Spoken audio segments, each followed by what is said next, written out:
Welcome to Leaders of Tomorrow, the only show on Indian television where you, the MSME, get center stage. This is ET special daily initiative to give MSMEs and entrepreneurs the opportunity to be front and center on every industry and area that matters to you. Tonight on the Crux, we're in a free-flowing and candid conversation with M Damodaran, the former SEBI chairman who's associating with Unicorn India Ventures.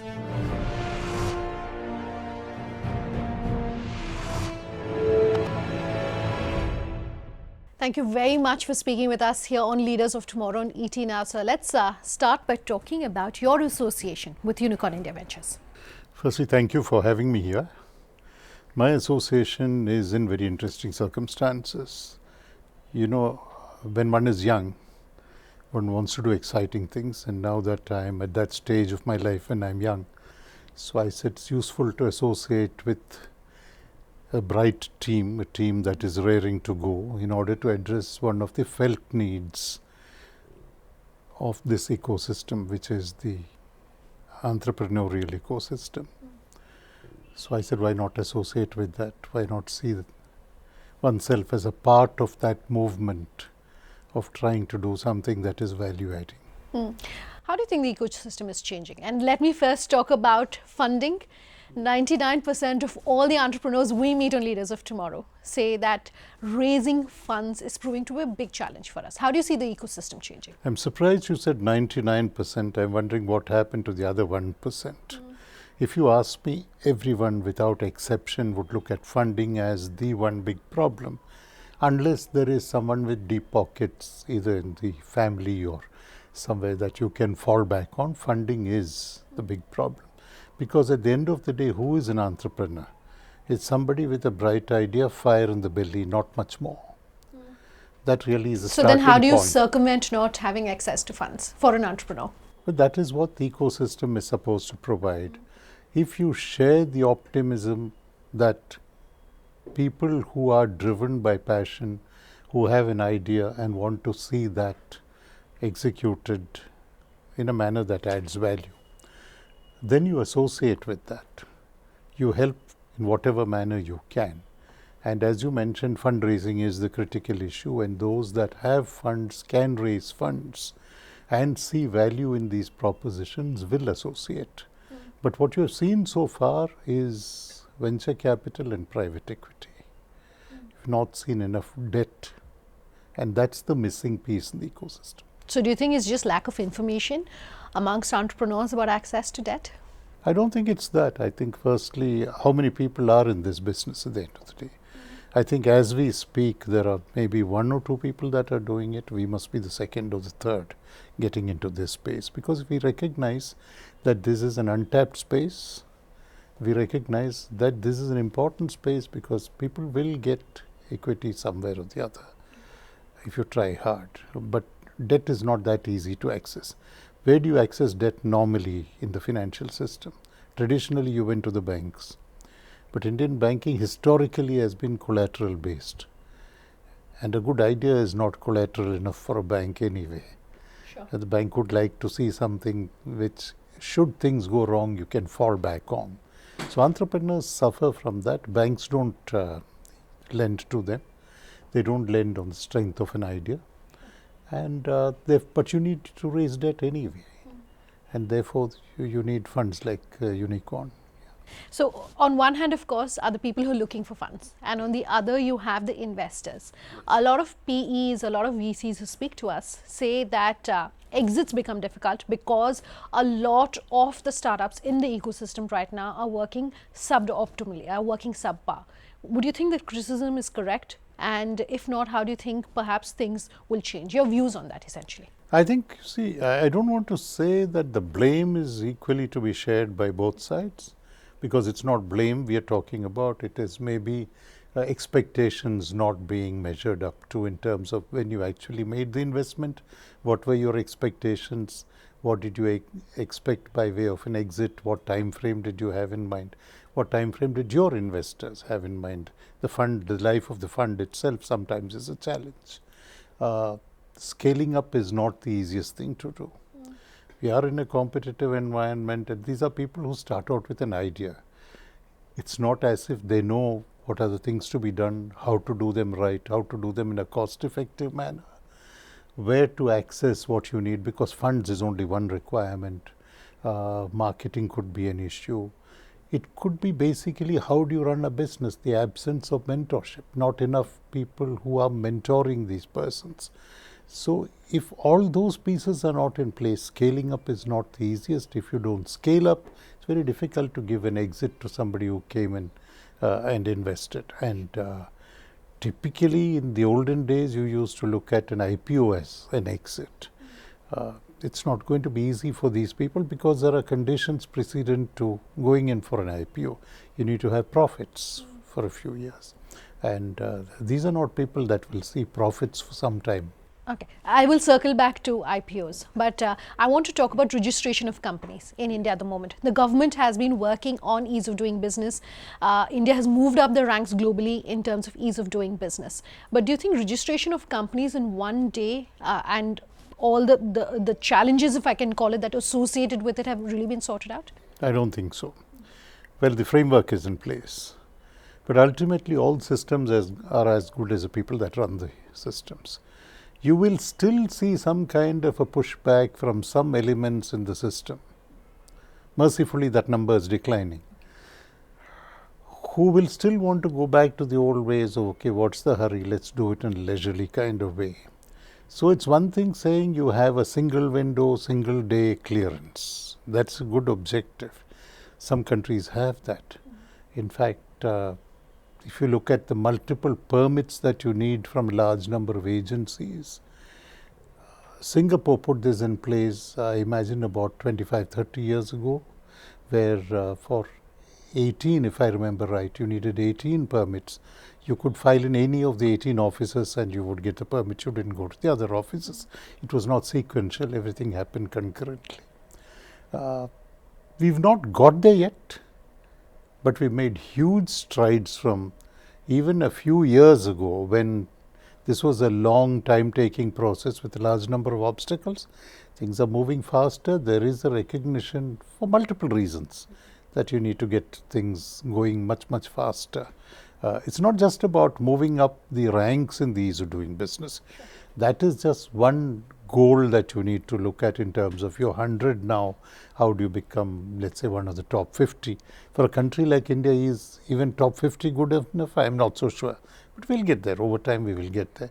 I think the real issue is that everyone who's part of this, the person that applies, who needs to put things in place. I mean, if you want a registration one day, there's some things you need to do before you apply for registration. You can't start doing this after you apply for registration. You have to do a few things. Have all the papers transparent. You should. I mean, after all, that one day starts when you have a complete application to begin with. If you don't have a complete application, no matter how good the system is on the other side, it won't deliver in one day. We're getting there. Setting up a company is going to be a whole lot easier tomorrow than it was yesterday. All right. On that note, I'll take a very quick break, but so much more on the other side. Do stay tuned. We'll come back on this free-flowing conversation on the other side.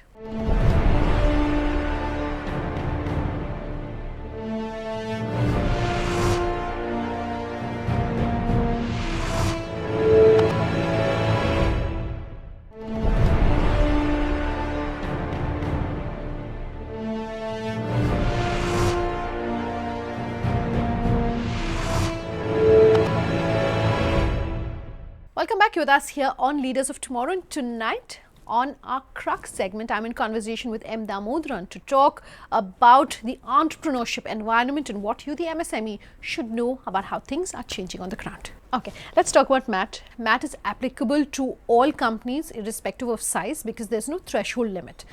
Do you think that is fair really to entrepreneurs? Well, about taxation, I said this in a report that I wrote some time ago. It might not be contextual, but it still gives you my view on taxes. I said both taxation and death are spoken of in the same breath. But in favor of death, it can be argued it's never retrospective. So that was one element of taxation that hurts even more than death. MAT proceeded on the assumption that a lot of people, by way of structuring the way they ran their businesses, made huge profits and yet didn't pay tax. Okay. So it was an answer to that. But typically, you might say that you put in place an arrangement with some objective in mind, it does some collateral damage. And I think as far as the MSMEs are concerned, they're part of the collateral damage of MAT. MAT was really intended for something else, but it is believed that everyone that's doing business should be part of the tax system. I think there is a case for tax holidays which are well calibrated. I think there is a case for seeing whether the ability of a business in the early stages should be cramped by having to make statutory payments before they're ready for it. So I wouldn't fault MAT as a principle. I would say in the way that it plays out, maybe you need to address ground realities. Okay. You were talking about IPOs earlier. Let me circle back to that. Not a lot of companies are listing in India. So the question is, can they? And if they can, why are they not? No, I think you're seeing far more companies listing today than listed a few years ago. Why are they not listing? Because listing has certain conditions precedent. If you look at the exchanges worldwide, for example, in London you have an exchange where it's easier to list, which is the aim. You don't have to go to the main board to list. So your entry level conditions, your threshold conditions are much simpler. There are exchanges which make listing difficult. There are exchanges which, in order to generate business, make listing a little easier. In India, there are certain conditions precedent, and I think historically it has been shown that if you relaxed on that bit, a whole lot of people that don't deserve to list will get listed, and then a lot of people will be driven to grief. So that's another set of problems you need to address. But if you go back a few years, not just for MSMEs, look at companies that were even slightly larger companies. They would go to the banks, they would get the sanction for debt, and the IPO market was dead, so they couldn't raise the equity, and they sat with the sanction letters and didn't see the money. Sure. Now the IPO market is reasonably good. You have a smaller platform on the exchanges where the smaller companies can go and list. So I think the framework is in place, but clearly your governance ought to be, it is a condition precedent, and structurally whatever needs to be done has to be done before you go for listing. It takes time, and listing is not inexpensive. There are expenses associated with listing. You need to ask yourself, am I ready to do that? The other question is, the person with this bright idea, how quickly does he or she want to reduce ownership? Do you think you can tap into a source through some instrument that does not reduce your ownership? Maybe they should stay away from that. So M Damodaran's take on listing for small businesses and small companies is that it's not inexpensive, so take your time. No, I'm not saying that. What I'm saying is put in place the conditions precedent to listing, do that quickly. Even when you, and this is important, even when you set up your business, remember, you can't say, I will grow my business to a certain level, then put the building blocks of governance in place. You would have left it too late. I'm not saying from day one you attend to the forms and the structures of governance and neglect business. You can't do that. You'll have governance without business then, and that's a no-go actually. But don't leave it too late, because then when you decide to list, you're ready. Your preparedness exists for that. You don't want to start thinking about conditions precedent only when you start thinking in terms of listing. Okay. My last few questions are to you. We talk quite often about women entrepreneurs on the Leaders of Tomorrow. According to Census 2011, only about 9% of all startups which are being set up, as of the latest data available, is being set up by women entrepreneurs. How do you think that can be reversed? I think it's up to the women, really. I'm sure there are lots of bright women who have ideas. Why is it that the numbers are not larger than 9%? Could are it have anything they to do with seeking the safety of jobs? Is it that even the modern educated woman at some level is not taking the kind of risks that she needs to take? Because those that have set up have done very well. Unless you see larger number of people taking the risk of setting up something on their own as soon as they're out of their B school, whatever, you will not see that number increasing. But there are success stories. I think you need to have more successful women entrepreneurs spread the message that life is not all that difficult. It is difficult, there are challenges, but challenges constitute the fun of life.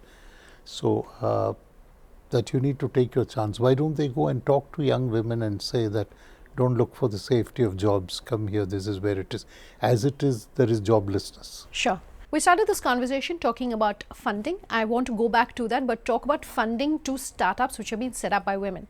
Reports available in the media suggest that over the course of a period of time, startups that have been founded by women have got funding only in the single digits. Why do you think that's happening? Is that a part of the ecosystem?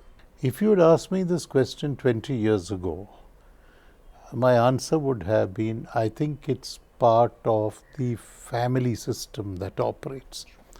Today that is not a good answer, because I think women have the economic emancipation that they need to strike out on their own. It could just be a function of not being able to interest the people with money, that you have a proposition that's workable, that makes sense, that can be scaled up and that can deliver huge value over time. We will get there. I am not pessimistic on this go. You said that the number is single digit for a long time. It's not going to remain single digit for long, from what I can tell you now. Okay, there seem to be a lot of startups in the ecosystem, but a lot of them seem to be very me too. Do you think the ecosystem startups, entrepreneurs are maturing? Do you think there's enough innovation taking place? I wish there was more innovation. What I am told, and perhaps it's true, is that many of these are not original ideas. Sure. Many of these are people looking at other jurisdictions, seeing what has worked there. And somewhere even the people that are funding these startups are looking at, has this idea or something similar worked in some other jurisdiction, and therefore is there relative familiarity with the way this game will play out. People need to think out of the box, think completely differently. I think the requirements of a modern society in terms of what it needs, both in terms of basic needs as well as aspirations, present so many opportunities for those that are willing to think out of the box. And if someone thinks out of the box, has a great idea, has the passion, the fire in the belly, I am sure that there will be enough people watching that with interest and writing out the checks. Okay, my last two questions to you. One, entrepreneurs are finding it difficult to commercialize their products and services. Do you think it's a function of the qualities perhaps in the founder, or they're not able to find the right talent in the ecosystem? Do you see that changing as the industry matures? I don't think it's shortage of talent. I think this is where you need to see sound mentoring processes being put in place. Someone that can tell you what are the challenges that you will face. Someone that can at the initial stages handhold you, but not become a crutch. Okay. What you need is a coach and not a crutch. Because if you have a crutch, you'll never think on your own. And then you'll have somebody looking over your shoulder and telling you, because he or she wrote out a check, that what to do every moment. That's not the way it should play out. But you need to be told what the importance of quality is. Marketing is very critical. Identifying good partners that you can do with business with, and learning, most importantly, learning to take setbacks in your stride.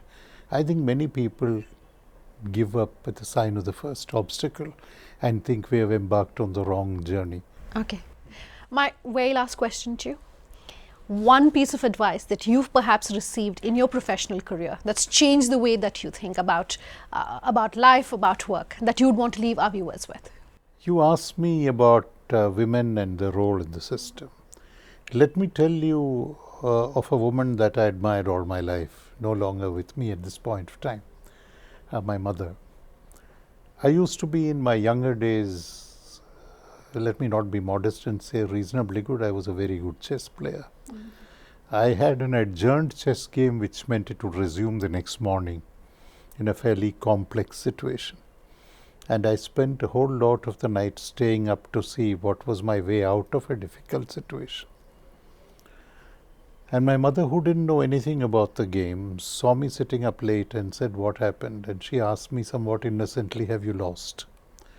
I said, "No, I haven't lost." She said, "If you haven't lost, your opponent hasn't won."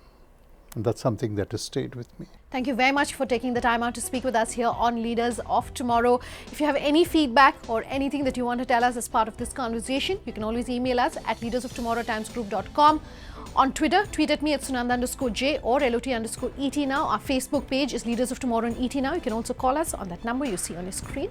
We love hearing from you. Thanks very much for watching this special interview. Have a good night.